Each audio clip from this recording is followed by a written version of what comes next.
We're really going to have fun tonight with these speakers, and they're all so very unique. They're all so creative. They're all so unafraid to try things. And, you know, our friend Nevil Speer has come in to moderate them. And I will just say that Nevil Speer is one of the great minds in all of agriculture. And we're so thankful what he does with his writing and his just thinking out loud to where we can all get better. But I'm going to let Nevil introduce you to my four friends that are on the panel tonight. I mean, one of the friends, Paige, that national anthem that comes right up after, okay? She missed this Zoom meeting we had, and I said, guess what, vote? And she gets to sing the national anthem. So she said, well, they're going to all run off. But that being said, you know, I mean, it's just like all of you. Many of you I've talked on the phone for so long, and I haven't necessarily put a face, but I got to meet Paige and her family for the first time. And, you know, it's Sylvia. I don't see where Sylvia is, but, I mean, this is going to be fun because she's so together, okay? And, you know, and so with Whitney, where are you, Whitney? Okay, all right. I watched her grow up with my kids, you know, and it's kind of like, you know, when I grow up, I want to be like Whitney Hall. So I'm going to let Nevil and Marisa, I've already picked on you, okay? But I'm going to ask you questions. I got my interns. Don't remember what your assignment is. You're in on it too, Raquel, okay? So we're going to have fun. I give you Nevil Speer.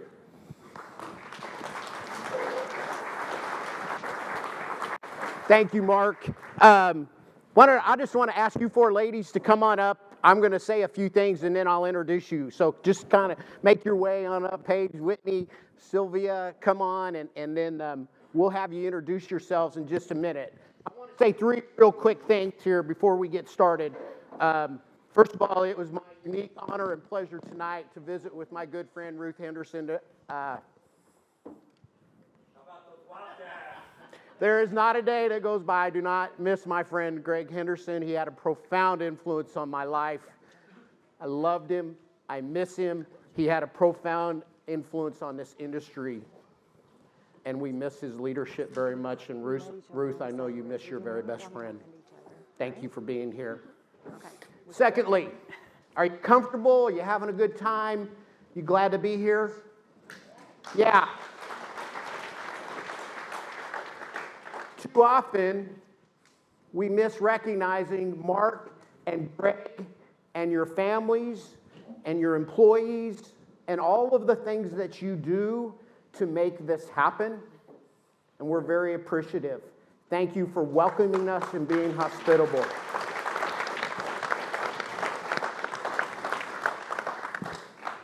And then before we get here, the third thing I'm going to say is, to all of you, you don't just stumble into Ashland, Kansas, right?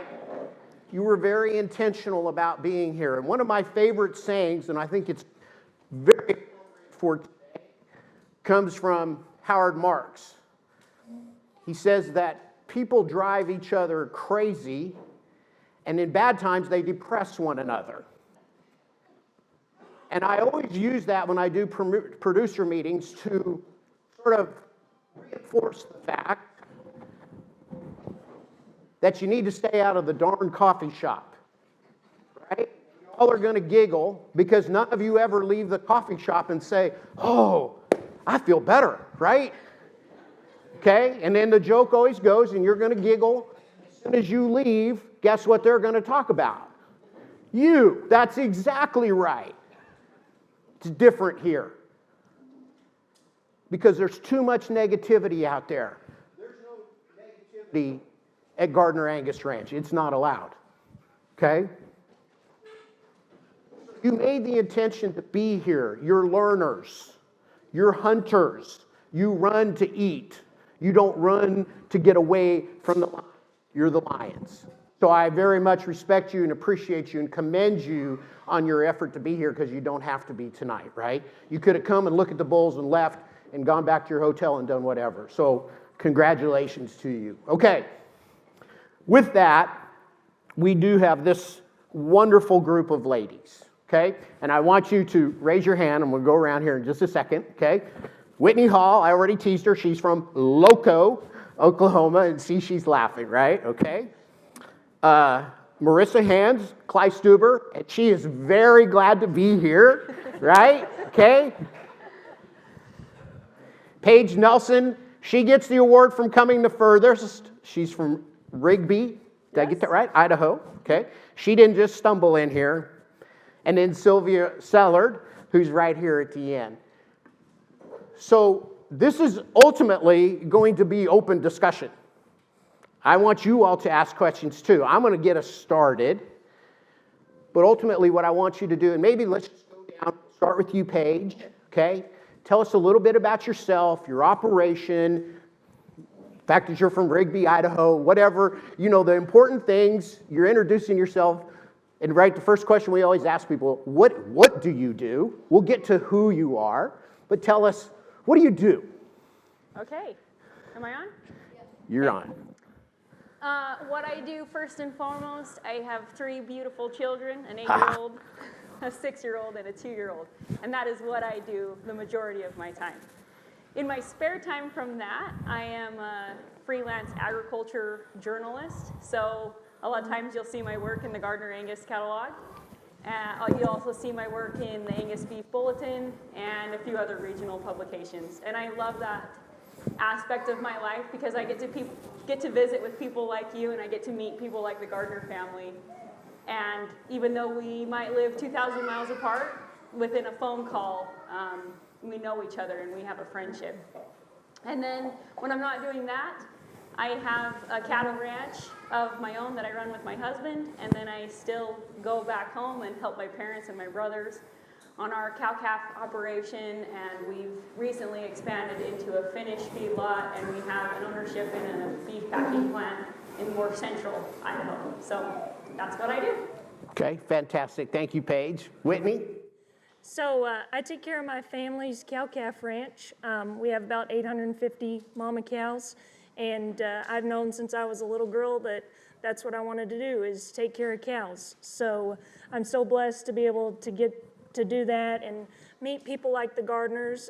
We do everything horseback, from work cattle to pen bulls to turnout bulls to brand calves. You know, everything is horseback. So it's just a very great life. And like I said, to meet people like the Gardiners and to be able to be up here I'm very honored.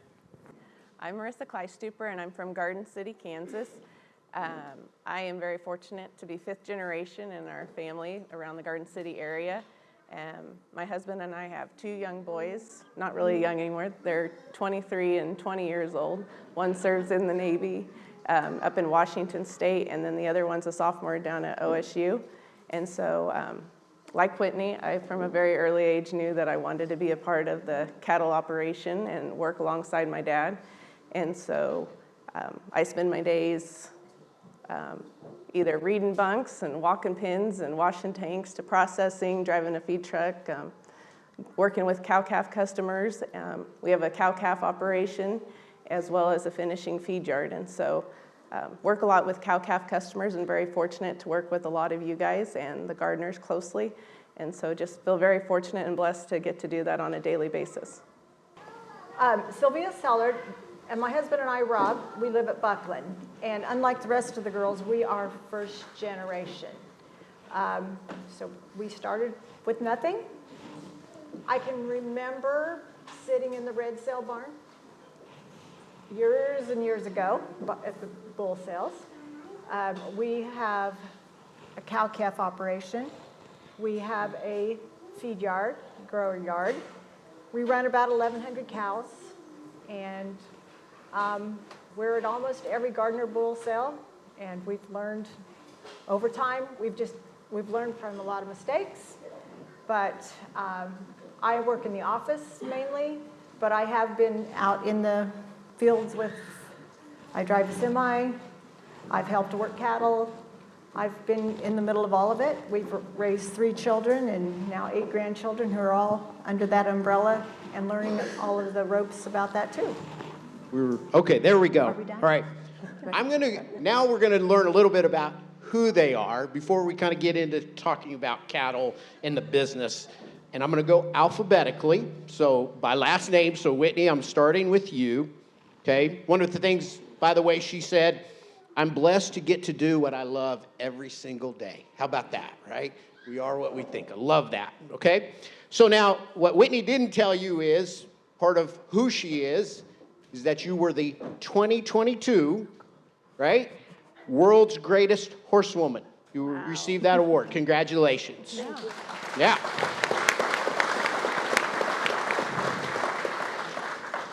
My guess is, like all of you sitting in here, she talks about being competitive. So, Whitney, I want you to speak to this a little bit. She says, one thing about being competitive, we're all working toward the same goal of proving ourselves and preserving Western heritage. That's some Jim Collins there, right? And we push each other. Tell us a little bit about that. So I've just learned, through the obstacles of ranching and growing up on the ranch that, there's always diversity from everybody. And I want to be the best, or I want to have the best kind of cattle. Hence why I run Gardeners. But to be able to,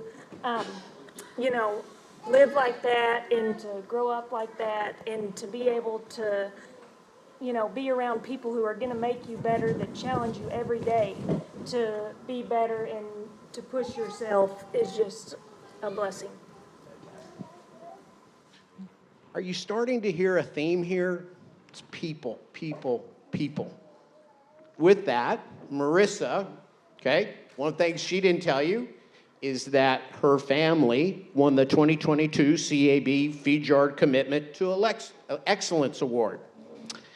And part of, if you read the column about them, they talk about getting the right people. More Jim Collins, right? We got to do the right people. And so one of the things that she talks about, she very much honors her dad in all of this. Sam, I don't know where you are, but then she talks about her employees and leadership. And so, Marisa, I want you to talk about this just a little bit. She said in the article, they give it their all, and I feel like I need to be right there alongside them. Because if I ask them to do it, I need to be there doing the same thing. So talk about that philosophy a little bit. Yeah, we are very fortunate at Triangle H. We have a small team, but it's a very mighty team. I'm very fortunate to work with all of them, and some of the people I've worked with in the past are here. It'll make me emotional. Go Cats. Being a woman, sometimes you don't maybe get the respect from some of the, especially younger people working out there, and so you have to kind of prove yourself just more to them. And so not afraid to, if I've asked them to do it, I'm going to do it alongside them, whether it's covering the silage pit or out working on fence with them, driving feed truck, whatever it is, I'm not afraid to jump in and be a part with them. Also want them just to see, like, I'm not above them. I'm going to be there with them and help them along the way, and we can get the job done together. So that's kind of how we work at Triangle H, and try to get their buy-in and have them be a part of our decisions and give their input so that they feel like they're part of the operation, part of our family. Fantastic. Okay, Paige. So Paige, recently, she and her family, they placed third in the 2025 National Farm Bureau of Excellence Award, an Excellence in Agriculture Award, okay? One of the things that I thought was really interesting as I read through her application,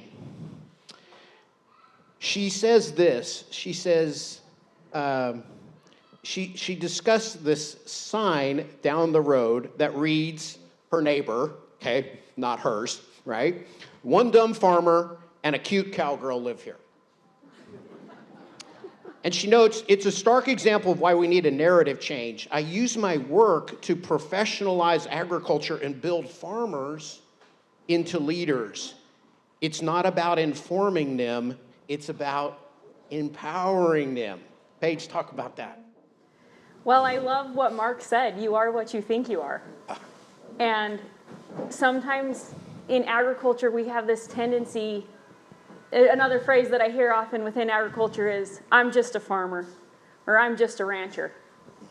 And if we're going to believe what Mark just said, that means we're apologizing, we're justifying this occupation that we all choose and chose and that we absolutely love and are passionate about. And so we can no longer apologize for feeding the world. We have to recognize that we are professionals within our industry.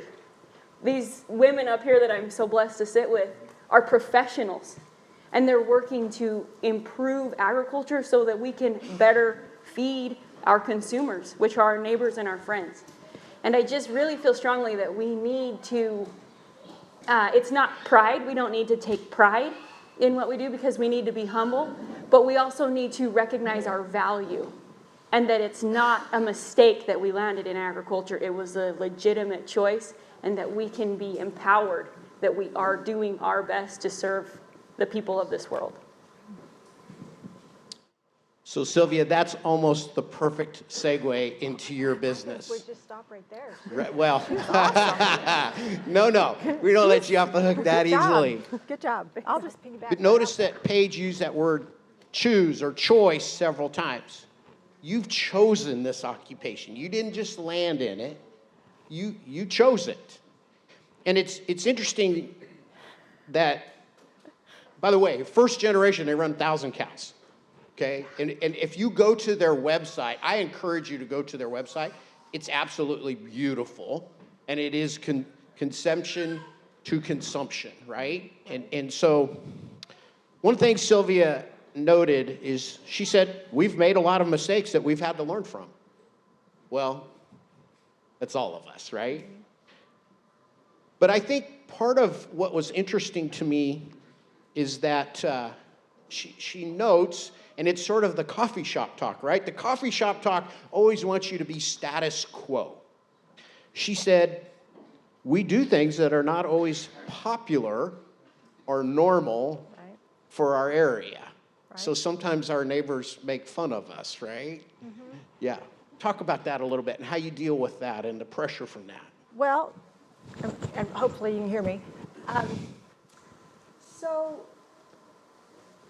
the fortunate thing about being first generation, we don't have that saying, well, that's the way Dad always did it, or that's the way Grandpa always did it, so that's the way we get to make the rules since you're first generation. But you get to live and die by them too.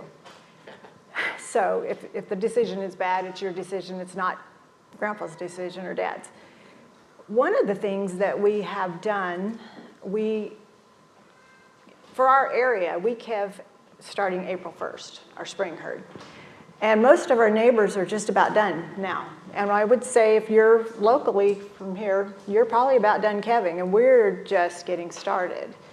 So we're not normal because of that, but we have some very valid reasons for doing it. And I don't know if you want to get into all those, but we've also been called contrarians because we have done things differently. Within our farm, we farm a little different than all of our neighbors do, but we're producing well, and we're seeing the fruits of those benefits, so it's working for us.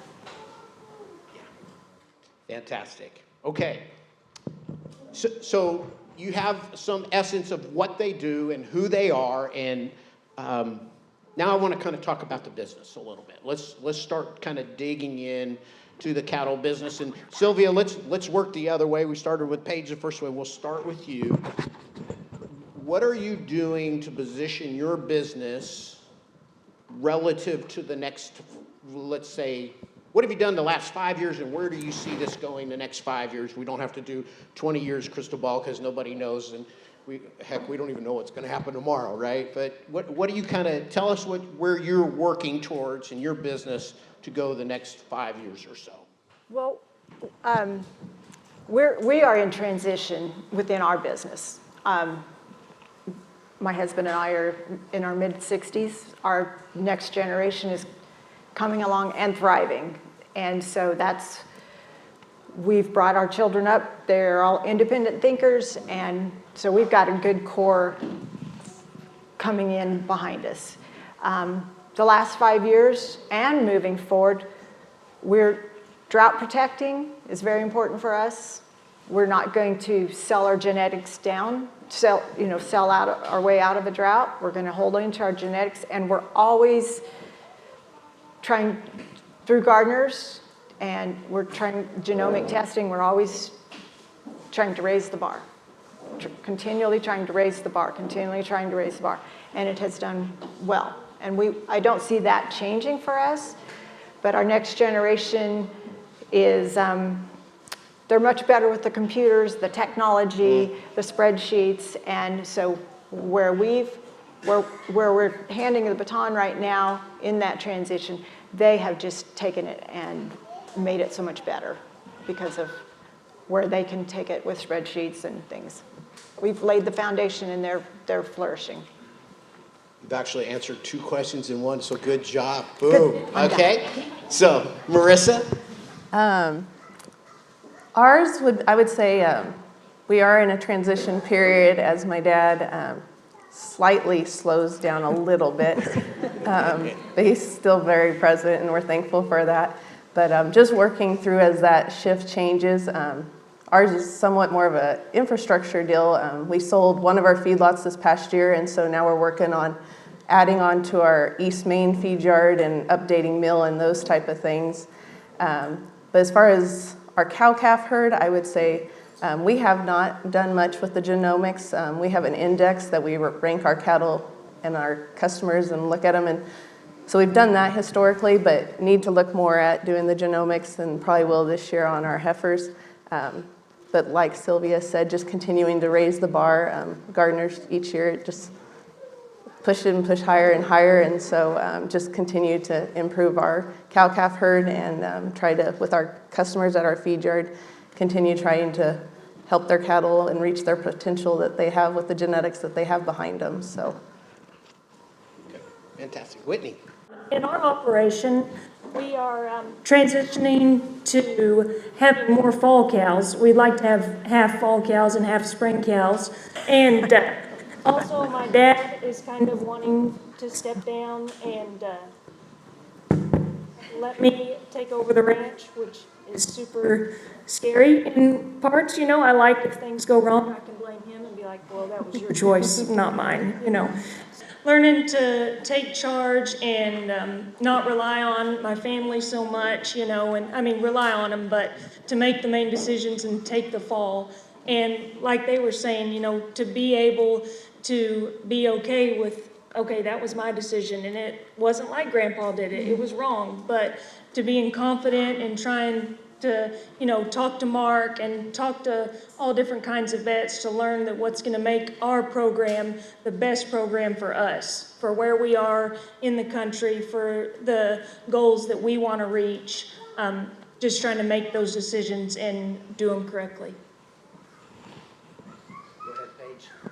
Okay, in the last 5 years, we bought in ownership into a beef packing plant. It's called True West Beef. It's pretty small compared to the ones out here, but we're proud of it in Idaho. So that's given us a lot of motivation to sell better cattle, to raise higher quality cattle that can grade and earn premiums. And so that's a real big reason that we're here. We're really interested in investing in genetics that can do that for us. And we're really looking at traceability and how do we figure out which cattle are consistent and produce those calves that can be born. We can turn them out on the mountain in the summer. They can grow, they can defend themselves from predators and come home and we can put them in the feedlot and they can produce for us. We've also built a freezer beef business, and so we're looking to expand that. It's always a good idea to diversify your operation and just kind of spread that risk. And there's a lot of people who really want to buy beef straight from the ranch, and so it's an interesting supply chain management challenge to be able to have cattle ready year-round for those customers, and especially to be able to get them harvested at a local harvesting facility. I'm not sure about out here, but in the West we are tight on custom butchering, and so that's also a challenge that we're trying to negotiate and working through, and future looks good. Okay, so with that, I want to come back the other way, though, and so I'm going to start with you, Paige. In all of these plans, let's just kind of keep dialing in, and you sort of alluded to it. Talk to us a little bit about what are you emphasizing inside the cattle? What's important? You talked a little bit about maternal and carcass traits, and what are you emphasizing, and how do you balance those things? And You understand where we're going with that? Yeah, let's talk, kind of drill into the cattle specifically. So we raise our own replacements.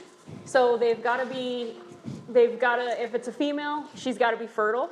She's got to be able to have a calf in March or April, and then we turn her out on BLM ground, which is a lot less beautiful than here. We don't raise as much grass as you guys do.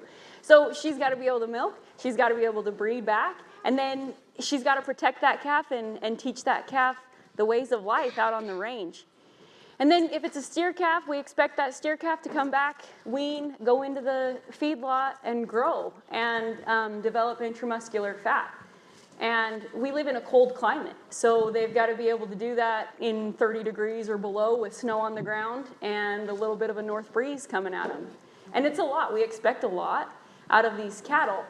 And so we're really looking at, we really love the Dollars Beef Index. That makes things really nice when we're looking at bulls. I really love Dollars C because I feel like that incorporates more of those economic traits that we're all looking for. And then the intramuscular fat ratio and ultrasound scan, those are really important because in the end, we're selling beef. And the better quality that beef is, the more vibrant our operation is. And so that's really what we're diving into right now. Fantastic. Hopefully that answered your question. No, you're good. Yeah, Whitney. I'm a lot like you. You know, we keep all our own replacements. So, you know, I want a high milking ability and I want a high weaning weight with a high average daily gain, just because as soon as those calves are hitting, I'm wanting them gaining, you know. And gardeners have done so amazing.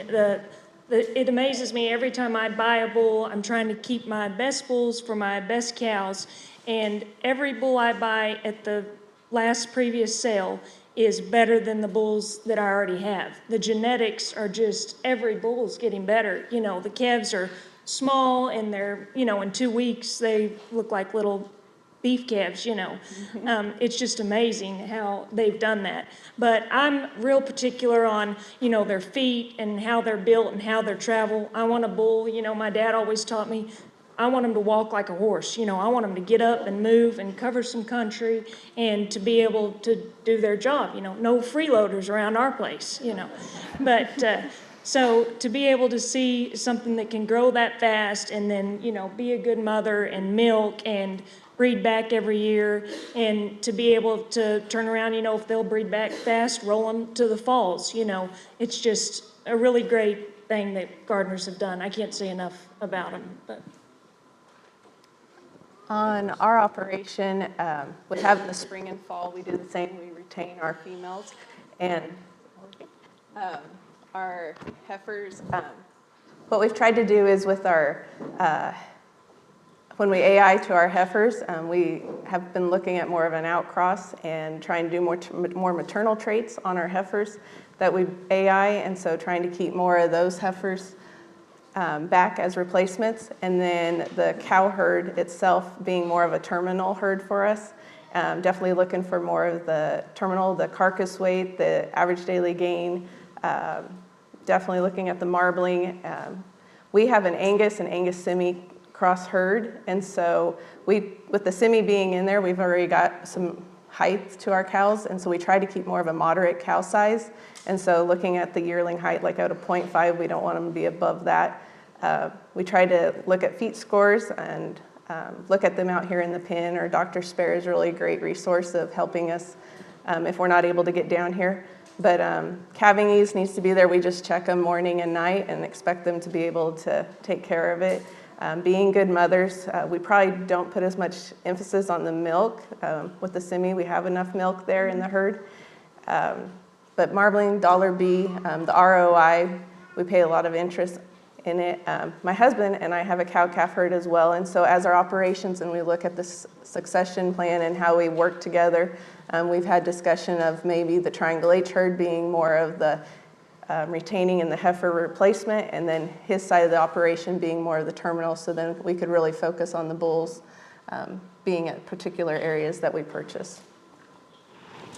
Sylvia, yeah.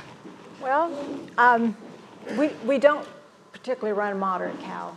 We run a big cow. So we're really making sure that the bull is big enough to service. Dollars beef, I mean, I think these girls covered up everything that we're all looking for now. The genomic number is very important, and like we've talked already about how that bar, we're just trying to move it forward. And calving we're the same way. We're in the field when these girls are calving, so Mother Nature has to take care of things, and they've got to be a strong girl. These girls have got it figured out. Just side note, Mark, turns out, Greg, they can do it all. Cows can do it all, right? Yeah, so we'll leave it there, right? Yeah. That's right. It's perfect. It's perfect. Okay, little different direction, but what? Tell me if you had one piece of advice, and then I'm going to give you. I have so many questions, but I'm going to give you a chance here in just a minute, right? Okay. Your neighbors, what makes you most crazy? What would you like to tell them about the beef industry or the beef business, or right? You look across the fence and you say, what are they doing that for? Because they're saying the same about you. But what would you change? Sylvia, you start. Well, I think it's easy. They all have to eat, so you just will have something you can stand to look at. I drive by and I'll go, oh my gosh, the ugly one's always the closest to the fence. Sylvia, that's my wife over there, and that's what she kept saying the whole way over. He's like, my gosh, have these people not fed their cows this winter, right? Exactly. If you go to the sale barn and you can have 49 beautiful black Angus steers come through the ring. Now, we don't go to the sale barn much anymore, but there'll be one off-colored in that bunch, and that'll be the first one out of the gate, and it'll knock the whole group down. And so if you're going to spend the money to care for them, your time, your labor, why not do it right? Do it the best. Do it the best. Get rid of those ugly. That's what I want to tell my neighbors. Okay, boom. How do you really feel, Sylvia? Okay, Marisa. Go ahead. I guess I don't really know how to answer the question. We're very fortunate with, I guess, our neighbors, but we just all try to do the best we can. And I'm so thankful to be in this industry because everyone is family, whether you've met them once or you've known them your whole life. They all instantly feel like family and will give you the shirt off their back and help you. And so feel like everyone in the industry is like that and just trying to do the best that they can and lend a helping hand, trying to be good stewards of the land and take care of the cattle and the people and ultimately produce that product that we are trying to produce for the consumer. And so I'm just very fortunate to work with these people because I feel like everybody has the same mentality. Whitney. I kind of agree with you because I know y'all are thinking it. I'm from southern Oklahoma and there's a little bit of everything. So same thing, like it costs the same to feed them, so run a good one. I know Deb will appreciate this story. So a couple years ago I had a neighbor and his, I don't even know what kind of bull it was, kept tearing the fence down, getting all my cows. So we went and we're like, hey, you either pick your bull up when we pick ours up or you buy a Gardiner bull. And he's like, okay, I'll buy a Gardiner bull. And so this year I'm buying his second Gardiner bull. So I'm like, if I could just get all my neighbors to run Gardiner bulls, we'll be okay. So to fix all our problems, just, maybe put a catalog in their mailbox or something, but buy Gardiners. I love that answer. It's so hard. We live in an age of technology, and we have all of this information at our fingertips, and it's so readily available to us. And I sat at a bull sale a couple of years ago, and these two old guys were in front of me, and the EPDs are out, and the one leans over to the other and says, "What do these mean?" And I was just sitting there like, this is like 2020, and you don't know what an EPD is. I just wish, I know it's hard, but we have to accept that technology is changing our lives and it's changing the cattle industry. And as we embrace those tools, we can just make so much genetic progress, even in commercial herds, so quickly. And so that's, I guess, what I would say. I would love to see a better grasp of all the tools that we have available to us. And I think gardeners are an awesome example of, I mean, it takes you 10 minutes to just look at one bull because they put so much information on him. So with that, let's kind of follow up on a similar question in that line of thinking. If you were going to talk to, you have college students here, what would you tell them about this business? Where do they, or your kids, right? Young kids. What is it? I was talking to Marisa earlier, like, what is it you want to tell your kids all the time, right? That, you know, so what would you tell young people about this business and getting into it, and what would be your piece of advice going forward? You want me to start? Yeah, sure. You start, Paige. I told this to a college class a few weeks ago. I'm still reaping the benefits of my internship. And I know we have interns here, and that wasn't a plug, but it is pretty good. That was not a planted question or planted answer, I promise. But it's true. I did my internship for the American Angus Association. I was an Angus Journal editorial intern. And I'm still reaping the benefits of that experience and the people that I met there and the experiences that I gained. And when it comes down to it, this is a people business. We've kind of alluded to that a little bit. And I think sometimes as young people, we take that for granted. We think, oh, well, I don't need to remember that person's name because I'm never going to see them again, or I'm never going to need their contact information again. And that's simply not true. All of us have made connections with people, and that's where we get places in life, is with the people. Whitney. I think definitely don't be scared to make the connections, you know. Talk to people, ask the scary, hard questions. You know, somebody may be dealing with the same thing you are and have a whole different way to look at it than you do. We're kind of going through a little thing with some calves, you know, and I've talked to 4 or 5 vets, and I just, you know, I start from the bottom question and go up and kind of use a little bit of all of them, you know, and to be able, that works my program. But, you know, ask the questions, meet the people, you know, just go the extra mile to do that. Marisa. I would echo exactly what they said as far as the internships are invaluable, as well as the meeting the people and the connections and sitting and talking to your professors on off hours in their office, going to the conventions, the different meetings, meeting people, talking to people, because the connections and network that are out there. But also, if you don't have the ability or don't get to go to college, that's okay. It's not for everybody, but business would be a huge thing I would recommend to anybody, is taking as many business classes as you can, because we grew up doing it and we know how to check cattle, ride horse, and doctor cattle, but the business side is super important. As much as I am out there every day, I know being in the office is probably where I should be. The other skills would be working with people, HR, and just employee management is super important. Anything you can get there. And in our industry at the labor force, being as bilingual as you can be would be a huge thing I would encourage anybody to do.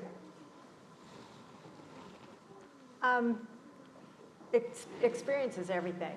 So the book work is great, but if you can, the internships, like you said, getting out there working for a ranch or getting time under your belt is invaluable. I mean, I just think some people have that knack to, you know, find a sick calf, and some people don't. Get trained, and like I said, the college degree is great, and that can't be taken away from you. But the experience is, when we're hiring, we want to know what experience you have had, and so keep putting yourself out there and getting more and more training in that field. It's going to knock you down. It's going to knock you down. It's going to knock you down. But you got to keep going, and you will get rewarded for your time eventually. Anyone have questions at this point? Anybody have a burning question? We'll No. stand up, and then if they can't hear you, I'll repeat it. An intern. For all of you, but I guess what was your biggest challenge that you guys faced when either starting your own operations or taking over the family business? And how did you kind of keep a positive mindset? Okay, I'll repeat it, right? So make sure you shoot me if I don't get it right. But as you started your operation, you started to take ownership or management, take over. What's the biggest challenge that you faced? And then ultimately, I think you asked, how did you keep a positive mindset through that challenge? Sylvia, you want to start with that? Yeah. Okay. Being first generation, we had to be able to work with my husband. And there were a couple times that we had, after working with him, I would say, are we going to blow up with these cattle, or are we going to work them calmly? You know, and we've gotten way past that. But early on, there was a lot of stress, so that was a big challenge. And then to go back into the house and have a relationship, because I was the hired hand, I was the bookkeeper, I was the wife, and so those were a lot of challenges. And it's hard. It's a challenge. It really is. And so if you're young and just getting started, it takes a lot of, not everybody's on the same page. No two of us see things alike. And so that's kind of difficult, but you can get through it, and you've got to believe in yourself. And if you are just starting out, you truly do have to, both of you have to be on the same trajectory. You both have to believe in it, because if one of you is all about the ranch, the cows, and everything, and the other one doesn't care, that's a ship that's not going to float. It really isn't. And we both had the same core values, and we both wanted it to work. I would say probably as we've transitioned, or through the succession part of it, is just learning that balance as Dad and I shift from him having more of the everyday decisions to letting me have more of the decisions and being comfortable with that. I've had really great mentors from Mark Gardiner and Dr. Randall Speer and Rusty and Shannon Wharton, just a whole room here of people that have helped me throughout the years. And so that probably has been the biggest challenge, is just finding that balance and not wanting to step on my dad's toes, because I want him to be able to do what he loves as long as he can, but also for me to have my place or find my way, I have to start making more and more of those decisions. And he's done a really great job as through the years of more and more becomes my responsibility. And a lot of it's come naturally as knowing the customers all my life and talking to them and then feeding their cattle and taking care of them. So that's probably been our biggest, not challenge, but just thing that we've had to work through or figure our way through. I'm a lot like you. You know, Dad is, we see things the same, but we say it differently. So we'll argue about the exact same thing. Yes. And then finally somebody's got to be like, wait, we're on the same page, you know? So that's been the hardest part, is he's not ready for me to take over, and I'm not really ready to take over. So just to find that happy medium, you know, of stepping into it slowly, where I'm still under his wing, but making my own decisions, and big decisions. Like I said, it's scary. It's not like, 10 head of cattle. It's a bunch, and it's my livelihood, So it's big decisions, and just trying to balance that of me taking over and making my own decisions that are new, that maybe aren't the way that he used to do it, but to be confident and, like they were saying, to ask questions to Mark and whoever else to lead you to those new directions. I think one of the hardest things is you don't know what you don't know. And so when we were launching our freezer beef business, all of a sudden I needed a website, I needed an e-commerce company. I knew search engine optimization was a thing, but I didn't know how to do it. And so I'm going to steal a quote from Dr. Speer: surround yourself with curious people. And that's what I did. I found some college students that built me a website. And a friend of my brother's specialized in search engine optimization. And so he got us on Google and got people to be able to find us. And then he hooked us up with, we had this one e-commerce company that was charging us so much money to run a credit card, and we found a different company that was better and more economical for us. And so I just really think you have to be humble enough to find your expert sources. That's what everyone up here has said. And once you do, you gain that confidence that I don't have to know everything. I just have to know the right people. And then we all rise to the top. Mark, you got a question? Okay, yeah. Go ahead. Yeah, so I have a question for you, Paige. Earlier you mentioned about spreading risk, and obviously you decided to spread the risk within your own business and start new elements of it. So how have you gone in backing yourself in those decisions and making sure that that's the right risk, or is that the risk on the path that you want to take? Say the last part of your question again. How have you gone in making the decisions to say that's the right path you want to take for that risk? Okay, that's a really great question. I think you have to understand your industry. So you look at the industry and you look at your consumers, and the consumer is telling us we haven't reached the ceiling on what we will pay for high quality beef. We're still trying to find that ceiling, and I hope we never do. Amen, amen, amen, yeah. But we haven't found it. Our consumer is willing to pay for high quality beef. The same way as there's a certain segment of our consumers that are seeking to fill their freezer with high quality beef. They don't want to go the grocery store route. They don't want to necessarily go the restaurant route. They want to have their own supply at home. And so you have to read your industry. You have to get familiar, sometimes as hard as and as uncomfortable as that is, you have to get familiar with your customer and your consumer and understand them and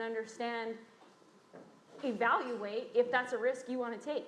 Yeah, I've had customers call me and be unhappy with I've had one customer call me and be unhappy with their product, and she blamed the butcher. And I was not about to throw my butcher under the table because I knew it was not his fault, and I knew that I had supplied her with a good product.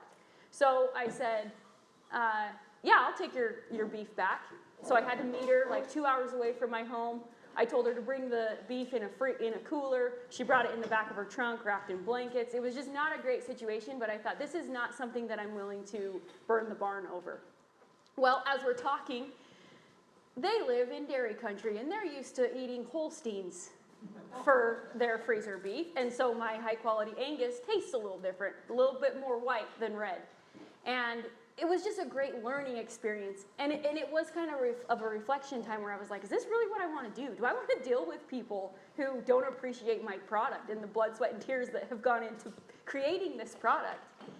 And sometimes we let those negative interactions drive decisions, and that is the exact opposite of what we should do. Because one negative reaction does not outweigh the hundreds of positive reactions. It's just the one that we dwell on. And so figuring out that risk, I don't know, I'm kind of going off on a tangent, but I think evaluating risk really comes down to understanding your segment and your industry, and then just kind of putting yourself out there and being willing to try stuff is a big part of it too. Got another question? I think Marisa touched earlier, and being a woman in agriculture and a constant need to try and improve yourself.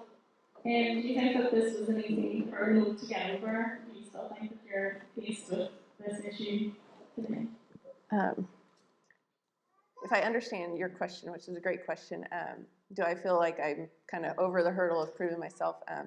I think so. My team has been with me for a number of years, and it has helped growing up in an industry my whole life and being surrounded by these great people in here that know that I have been around it and have had a great teacher all of my life. So I hope at this point I have proved myself and feel comfortable in what I'm doing each day, but each day still, as we do the transition of, like they all have said, like Whitney, of having to take those decisions that Dad used to make and hold on to them and be firm on what I've decided and be okay with that, even knowing it might be a mistake, and learning from those I feel good with it right now.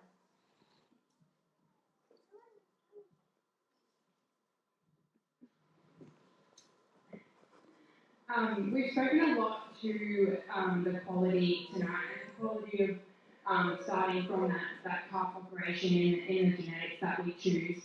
As we sort of look at young people coming through the industry, how are we changing? And I think Paige said, we're not informing, we're empowering. How can we use what we now know about the genetics and the quality that it brings to empower those that understand that even though, you might sell your calf crop, your steer crop to the feed yard, you are still part of the supply chain, and the quality does actually start with you, and it moves right through the supply chain, the supply chain to the plate.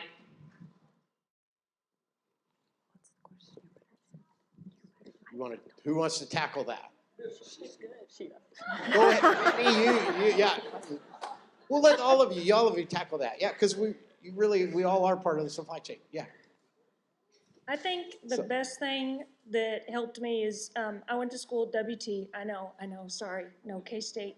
But that I got to go, to the slaughterhouse and see it for myself. And whenever I got to see the reason I do what I do, that I'm not just after I wean it, it's gone, it's not my deal. It is, because like everybody said, we're a family. We all are going for the exact same goal. So why not start it as soon as that calf hits the ground? Let's put weight on it then. Let's get the best quality beef, the best way we can, as fast as we can. So I think to be able to see that was the best part for me. I don't know if that answered your question a little, but. So you want to tackle that? I fully understand the question is like how. What's your responsibility, I think, in relative to the supply chain, and right? So it's kind of back to Mark's back there talking, but we had some email this week, and I know Greg probably saw it, right?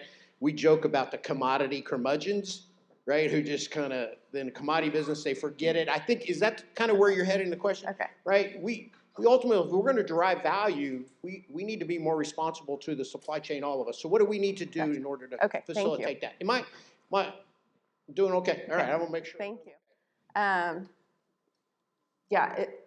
When you look at the beef animal and the consumer is king, like they're the ones that ultimately decide about our product, it takes 30 months from conception to consumer. And you're looking at 8 different weather seasons that animal goes through, and Mother Nature has a huge role. And so all of the decisions we make, from the genetics, the nutrition, from the mom to the calf, how they're raised, then going into a feedlot. And with these cattle that we all raise and feed, they are high quality, high performing cattle that have to be managed differently than just the stock cell barn cattle.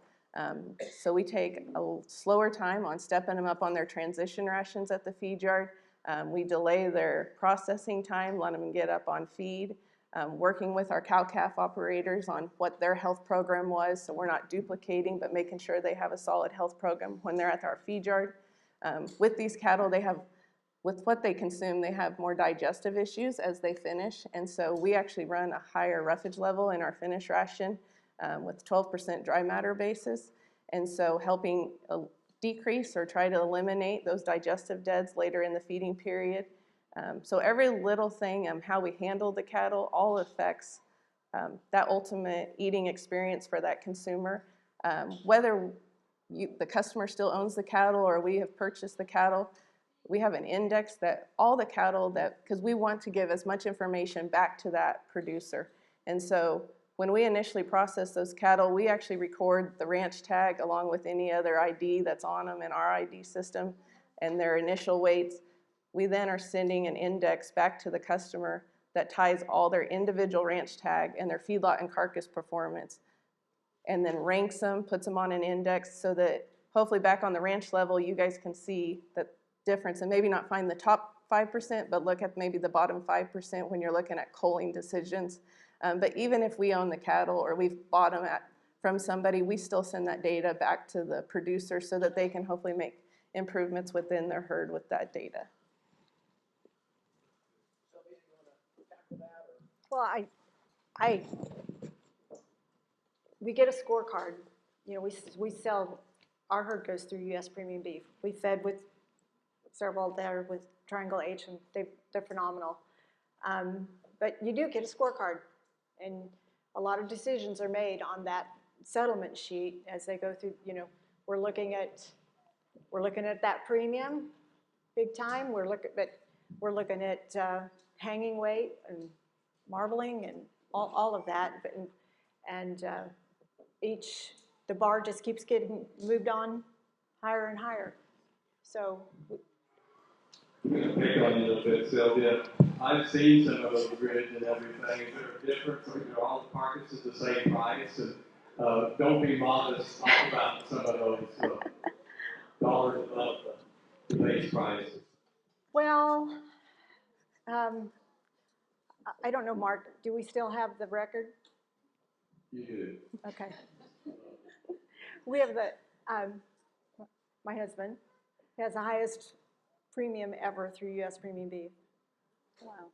And we're just a small operation. I mean, our yard we just feed our own cattle, and we have fed with Triangle H as well. And we've had phenomenal premiums through Triangle H.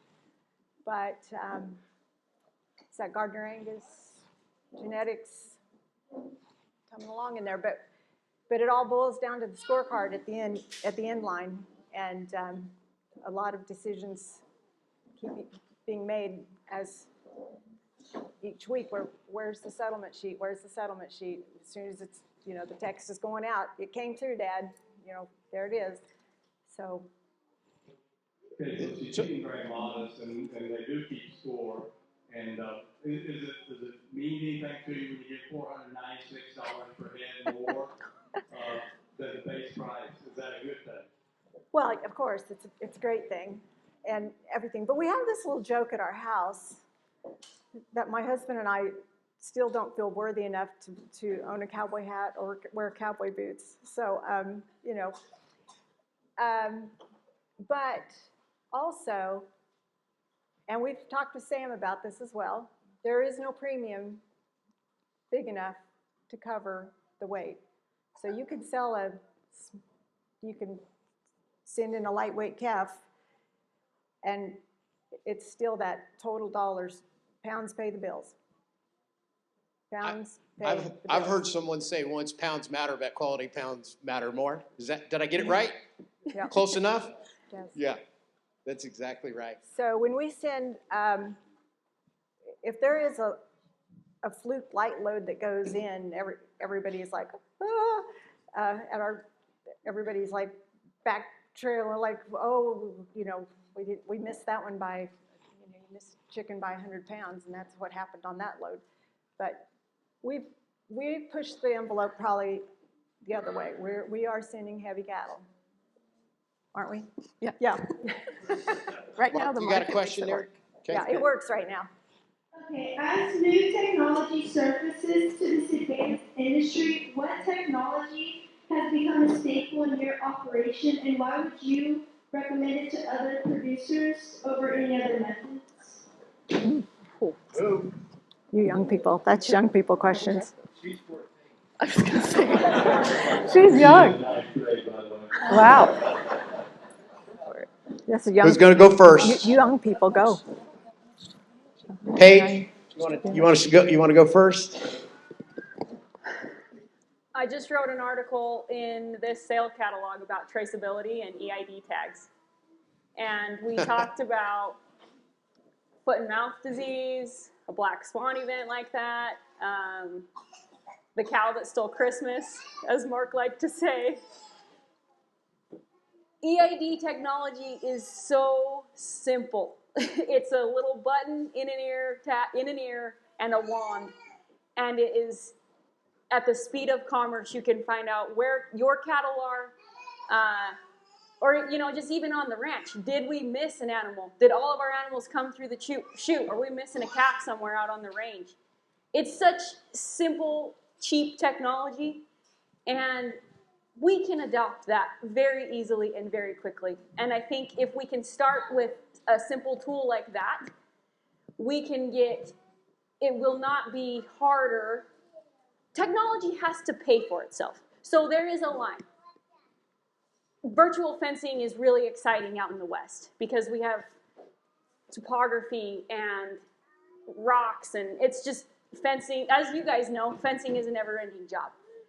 So, for instance, virtual fencing is really exciting, and I know it's really exciting here in the Midwest too, but it's got to pay for itself. So we have to balance those options. GPS ear tags, very exciting. Do they stay in the ear or do they get lost somewhere out on the range? And that was a $250 tag that's now gone, and I'm not going to be able to find it because the battery ran out and I can't find it. We have to balance all the technologies. So I think we need to start with the tried and proven, and then from there you can dabble here and there and find out what works for you. And anyway, that's my advice. Start with EID technology. Let's find out where our cattle are at the speed of commerce, and then let's take some risks. And let's find out what works. Whitney? We don't have much technology in Loco, so. Okay. Marisa? I would say we're slower on some of the technology, probably some of it due to our size of what works to pay for itself. All of our cattle do have EIDs, just feel like that's a common sense deal today, and to be able to trace them. Some of the other feedlots out there, are doing the ear tags, that temperature, and being able to point out a sick one before the pen rider can, or looking at the feed trucks that are driven by robots. All those are great, but a concern I would have is when technology goes down or breaks, which it does eventually, but also as the generation and the people that are skilled and have had those years of experience riding pens, being able to pick out the sick ones, driving a feed truck, looking out and seeing what they're doing. We still need those people to be out there educating, teaching our younger ones. And so even though the technology is great on some of those things and it does help, we still need people out there doing it and being able to train others, because technology doesn't always work, as we all know. Sylvia? Well, I was thinking about, our feed yard is certified through, Calatrus? no, IMI Global, and we go through a feed yard audit every year. And the thing she wants to see, we do the EIDs as well, she loves to see that calving book that's got manure on it and dirt on it, the authentic stuff. So sometimes you just, like what you're saying, you can't replace some of those things. She doesn't want to see the Excel spreadsheet that's beautifully done.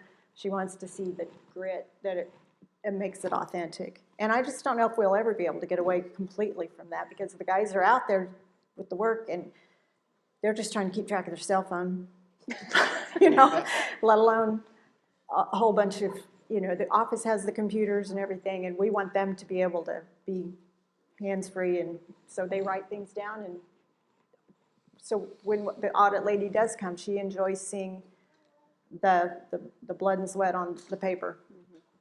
Yeah. Dr. Speer? Lady, this is more a comment, but a question. That one of the opportunities that we have as a veterinary clinic is to work with sellers, and then at Triangle H. And one of the things that we as cow-calf producers often are involved with is economic and biologic shrink. I would encourage you to think about the relationship that Sylvia and Rob have with Triangle H. They were finishing their own cattle, but they said, we're not doing as good as maybe a really finishing yard would do. So what they've done is to take their cattle and make them heavy, and they don't give Triangle H as much opportunity because they might weigh 1,000 to 1,100 pounds. And then, but the point is, develop as you build value into your cattle, or develop relationships with places that are what you have, and make the most advantage of it. And my comment is that this is an example. This stuff really does work, and I would encourage you to follow that. So that's not a question, but a comment. Okay, I think we're getting close to the end. I want to just wrap up real quickly. What keeps you awake at night? What do you worry about in terms of this industry? Not everything. Don't need a litany, but what keeps you up at night? Sylvia? And it's a real question. It's a real question. Hey, what worries you? What's your biggest challenge? Well, obviously my husband. Yeah. Always. Yeah, my wife's, she's back there shaking her head. Amen, right? Yeah. No. It goes, I'm his biggest challenge too. Just, have we equipped them? Are they, and I truly am saying, my kids are here, and they are well equipped. We raised 3 of the most independent thinking people on this planet, and sometimes to a curse to us almost, because they came to the game with their minds. And it's a challenge for us, but they are we are starting to read those names in the obituary that we're getting closer. And are they equipped? Being first generation, are we leaving them with enough to carry on? They want to carry on. They are doing it. And you want to make sure that you've done everything you can to keep it rolling. And this is our 4th child, actually. Since we are first generation, our whole soul went into these 3 kids and then this farm and ranch. So it is our 4th child, and they're doing a great job picking the ball up and keep going on. I would say probably the most that keeps me up at night would be when you have a yard full of this high quality, the high value cattle that are sitting at the yard and knowing it is all of these cow-calf customers' livelihood sitting in your hands, and just trying to do the absolute best that we can. And if we have a sick or have to put one on a rail truck or have to call a customer about a dead, you know how much that is affecting them, and you've tried everything to do the right thing, but we still make mistakes, we still might miss something, and that's probably the hardest thing, is letting a customer down and having to make a phone call about taking one into a butcher, or that there was a dead, or they didn't perform as well as we thought they should have, is just letting a customer down. Can I say something? We had, we're just looking at this. I brought this with me tonight. It's a little visual aid. Just to show you how intense Marisa is. Back in February of 2024, we had a pen of cattle go through, and all settlement sheets came through. And I don't know, a month or 2 later, I get a check for 40 cents. This girl, she is losing sleep at night. I've never cashed it. It stayed on my desk, but there's integrity here. And it's always been on my desk, and Robbie even said, we need to frame that. We were so impressed. So Our office manager keeps asking if you're ever going to cash that one.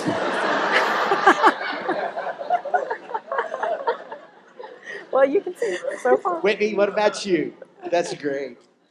Well, first, my neighbor's bulls, obviously, except for one. But I love it. No, I think for me, heifer calving, obviously, if you all know, it keeps us all up.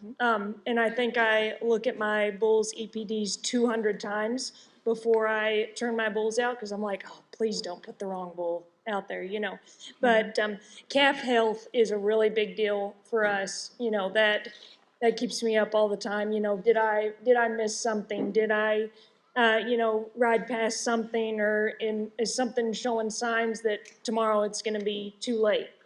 So for me, health is a really big issue and keeps me up, definitely.